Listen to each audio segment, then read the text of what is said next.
और इस बीच देखिए खबर आ रही है कि मुस्तफा की ताजपोशी पर चीन का बयान आया है। क्या है बयान? सुप्रीम लीडर चुनना ईरान का निजी मामला है, ये चीन ने कहा है। सत्ता परिवर्तन या अपने नेता का चुनाव ये ईरान का अपना अधिकार है, ये चीन की तरफ से कहा गया है। तो चीन का बयान मुस्तफा के लीडर बनने पर, और ये पहली बार रिएक्शन है। और ये भी चीन ने कहा है कि ये ईरान का निजी मामला है, क्योंकि इसको लेकर ट्रंप ने जो कहा वो भी हमने आपको बताया। ट्रंप नाराज हैं इस चुनाव से।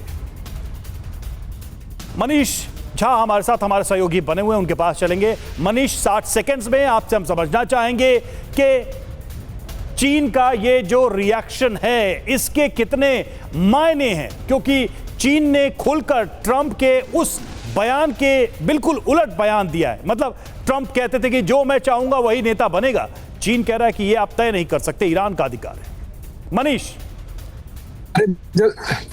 बिल्कुल रवि, देखिए अगर आपको मेरी आवाज आ रही हो तो मैं आपको बताऊं कि इसमें कोई दो राय नहीं कि कौन सा देश और वहां के लोग किसे अपना नेता चुनेंगे, ये उस देश का ही अधिकार हो सकता है, ना कि व्हाइट हाउस में बैठे ट्रंप का ये अधिकार होगा कि उनकी मर्जी से, उनकी अनुमति से, उनसे अप्रूवल लेकर किसी देश में कोई लीडर चुना जाए। और लेकिन दिक्कत की बात यही है कि ट्रंप जब से गद्दी पर आए हैं, आप देखिए कि हर जगह वो यही काम करते आए हैं, चाहे वो वेनेजुएला में लीडर चुनने की बात हो या फिर नेपाल और बांग्लादेश के चुनाव को लेकर भी लोग यही कह रहे हैं।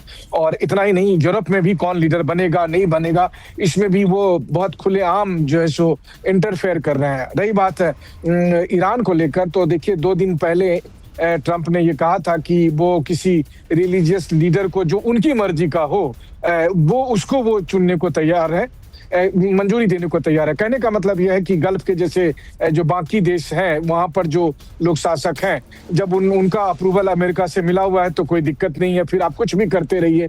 फिर आप सीरिया में किसी आतंकवादी को राष्ट्रपति बना दीजिए, तब भी कोई दिक्कत नहीं है, उसको यूएन में बुलाकर भाषण देने का भी मौका मिलेगा। लेकिन अगर किसी सिस्टम के तहत, किसी प्रोसेस के तहत आप अपने लिए एक नया नेता चुनते हैं तो ट्रंप उसको अप्रूव नहीं करेंगे, और अगर वो अप्रूव नहीं करेंगे तो उसको मारने के लिए वो एयर स्ट्राइक करेंगे और उनको मार भी देंगे। तो कुल मिलाकर अमेरिका इस किस्म का एक वर्ल्ड ऑर्डर तैयार कर रहा है। अब ऐसी स्थिति में क्या अमेरिका की ये सल्तनत, ये बादशाहत या ये तुगलकीपन जो भी है, क्या इससे पूरी दुनिया, लेकिन ईरान तो ये कह रहा है कि अब ट्रंप को बाकी लोग समझाएं, क्योंकि अगर ट्रंप नहीं माने तो देखिए किस तरीके से वो इकोनॉमिकली, ग्लोबली कितना बड़ा असर आने वाले वक्त में देखेंगे। और इसी को लेकर त्रिपाठी सर आगे आपसे सवाल करूं उससे पहले बड़ी खबर, क्योंकि सऊदी में अब ईरानी ड्रोन को मार गिराया गया है और मिशन में F-15D ईगल जेट को लगाया गया, जब मिशन में यूरो फाइटर टाइफून जेट भी शामिल, और सऊदी रक्षा मंत्रालय ने इसका वीडियो भी जारी किया है। इस बीच तेहरान पर भी हमले लगातार जारी हैं। इजरायल ने हमला किया है और रिफाइनरी पर हमला किया गया है। मिसाइल से इसे निशाना बनाया गया है। काला धुआं उठता दिखाई दे रहा है।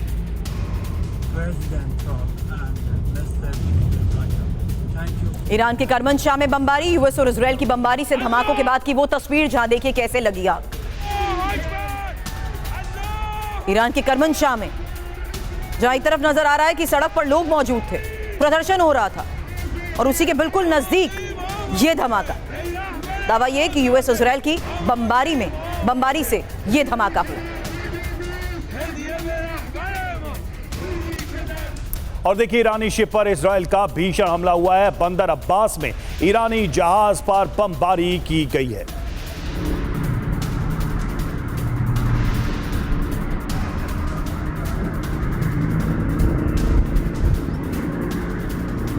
तो ये देखिए वही ईरानी शिप है जिसको टारगेट किया गया समंदर के बीच। इस पर किया गया है हमला। बंदर अब्बास में ये हमला किया गया, ईरानी जहाज को निशाना बनाया गया है।